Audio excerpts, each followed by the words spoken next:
कमियां प्रत्येक इंसान में होती हैं। किसी में कुछ कम तो किसी में कुछ ज्यादा। कुछ लोग अपनी कमियों को दूर करने का प्रयास करते हैं तो कुछ उसे नजरअंदाज कर देते हैं।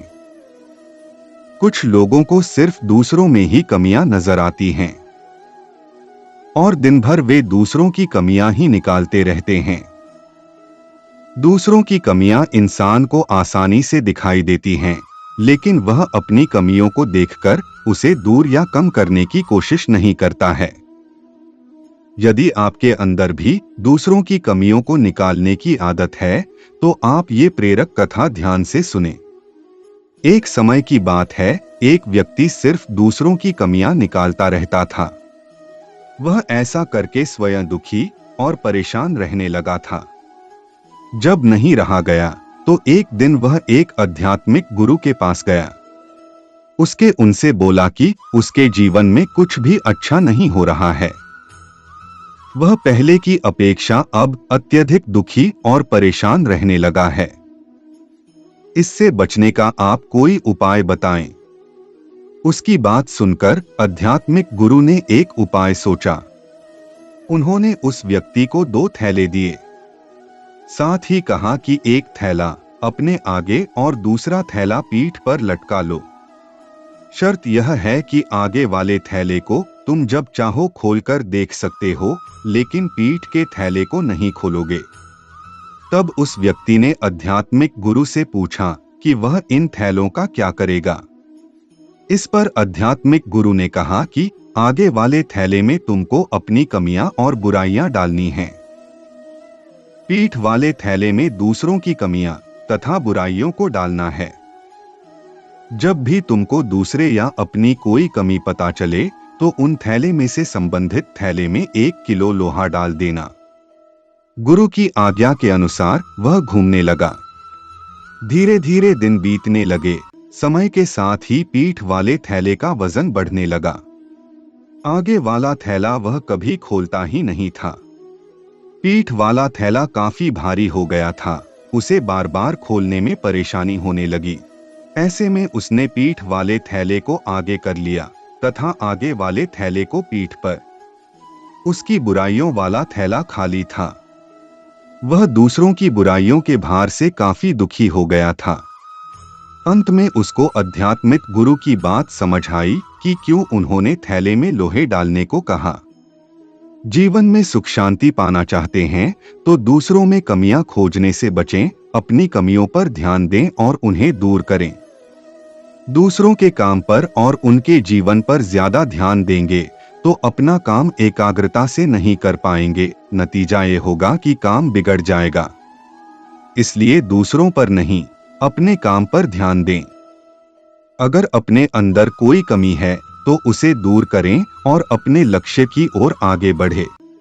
श्री कृष्ण कहते हैं, किसी के साथ चलने से ना तो कोई खुशी मिलती है और ना ही लक्ष्य। इसलिए मनुष्य को सदैव अपने कर्मों पर विश्वास करते हुए अकेले चलते रहना चाहिए। कर्म यानी हमारे द्वारा किया गया कार्य। अब हमने जो किया है उस पर तो विश्वास करना ही है। यह एक तरह से बीज है। जैसे बीज लगाने से उसका अंकुरण, पल्लवन, पुष्पपन और फिर फल, यह क्रम होता ही है। इसी प्रकार हम जो कर्म करते हैं उसका फल तो मिलता ही है। जैसा कर्म वैसा फल। अच्छे कर्म अच्छे फल, बुरे कर्म बुरे फल। आज तो बबूल के बीज बोने वाले को आम कभी नहीं मिले हैं। इसी तरह बुरे कर्म करने वाले को कुछ समय तक भले ही वाहवाही मिले, लेकिन अंत में अपना किया भोगना ही पड़ता है। कर्म फल सिद्धांत का कथन है कि जगत नियमानुसार चल रहा है, अराजकता से नहीं। आम का बीज बोएंगे तो आम के मीठे फल आएंगे, नीम के कड़वे फल नहीं। हाँ, कुछ मौसमी पौधे हैं जिनके फूल फल शीघ्र आ जाते हैं। कुछ विराट वृक्ष हैं जिनके फलने में सालों लगते हैं। कोई अपने बच्चों के साथ मेहनत कर उन्हें अच्छी शिक्षा देता है। उस समय भले ही उसे कष्ट उठाने पड़े, लेकिन भविष्य की गारंटी है कि उसके कर्मों का अच्छा फल मिलेगा। गीता का मुख्य मोटो कर्म ही तो है। श्री कृष्ण कहते हैं, मनुष्य अपने विश्वास से निर्मित होता है। जैसा वो विश्वास करता है वैसा ही बन जाता है। खुद पर विश्वास रखे और अच्छे कर्म करते जाएं। जीवन में कर्म की महत्ता सर्वोपरि है। कर्म पर आस्था का तात्पर्य यही है कि हम सब कुछ ईश्वर पर छोड़ने के बजाय कर्मशील बने और खुद पर भरोसा करें। जब हमारा स्वयं पर विश्वास पैदा हो जाता है तो उस परम शक्ति में हमारी लौ लग जाती है और हमारी भटकन भी दूर हो जाती है। अच्छे या बुरे कर्म में क्या अंतर है? कर्मों का यदि वर्गीकरण करें तो स्पष्टत दो ही कर्म जीवन में हैं, अच्छे या बुरे कर्म। अच्छे कर्मों से जीवन सुधरता है, मनुष्य प्रगति पथ पर आगे बढ़ता है। इसके विपरीत बुरे कर्म हमारे जीवन के लिए स्लो पॉइजन का काम करते हैं।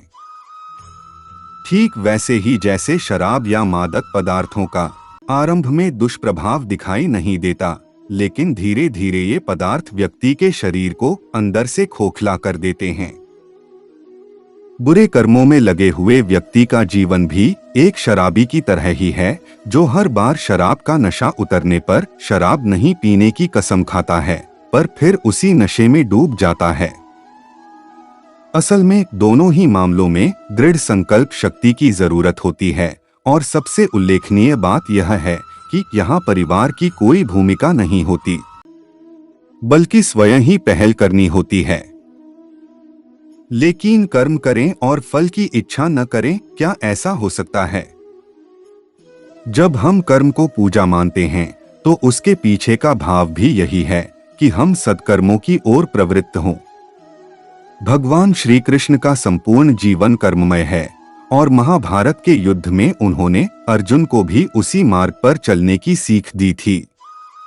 सारथी बनने के बावजूद वह कभी अर्जुन से यह नहीं कहते कि मुझ पर भरोसा करके युद्ध करो तभी सफलता मिलेगी, बल्कि कहते हैं कमनेर्वाधिकारस्ते मा फलेषु कदाचन का संदेश देकर अर्जुन को कर्म के लिए प्रेरित करते हुए और फल की आकांक्षा से विमुख रहने की सलाह देते हैं।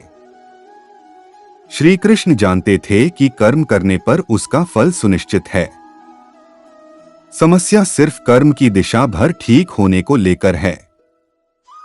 अगर दिशा ठीक है तो मनोवांछित फल प्राप्त होने में देर नहीं लगती। कर्मों पर हमारी यह अटूट श्रद्धा कैसे पैदा हो? इसके लिए सर्वप्रथम हमें आत्मचिंतन की ओर उन्मुख होना पड़ेगा। अर्थात पहले अपनी क्षमता का आकलन करना होगा और स्वयं से प्रश्न करना होगा कि मेरा मार्ग क्या है। इसे श्रीमद् भगवद गीता में स्वधर्म की संज्ञा दी गई है।